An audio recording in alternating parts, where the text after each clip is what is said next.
सिंधुदुर्ग जिल्ह्यातील देवगड हापूस हा सध्या आता कणकवली मार्केटमध्ये दाखल झालेला पाहायला मिळतो, पण मात्र त्याचा दर जर पाहिला तर मात्र सर्वसामान्यांना दर जो आहे तो मात्र परवडणारा नाही.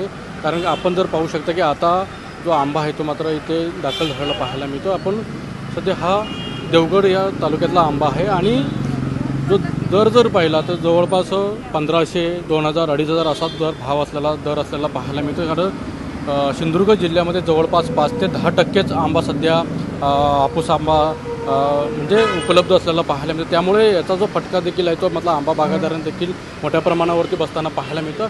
सध्या आपल्यासोबत जे आंबे विकतात ते आपल्यासोबत सुद्धा व्यापारी आपल्यासोबत आहेत. काय सांगाल सध्या किती दर मार्केटला आहे आणि काय आंबा कशा दराने विकला जातं?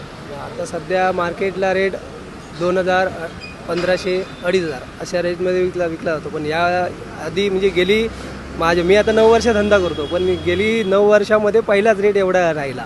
आणि त्याच्या अगोदर रेट आमचा ह्या पिरियडमध्ये 700, 800, 1000च्या रेंजमध्ये असायचा. पण यावेळी ऊन आणि दव जास्त पडल्यामुळे मोहूर जो होता ना तो मोहूर सगळ्यात जास्त प्रमाणात होता, पण यावेळी जळला भरपूर आणि त्याच्यामुळे आवक ही आहे कमीत कमी 25-30% राहिली.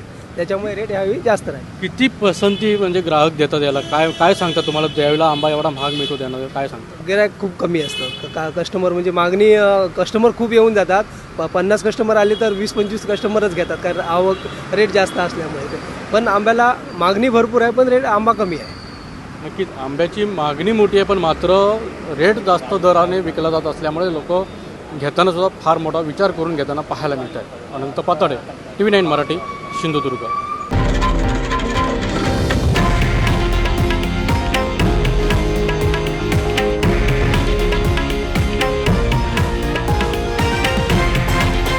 हे आहे देशातील नंबर 1 न्यूज नेटवर्क आणि आपण पाहत आहात TV9 मराठी, एकमेव.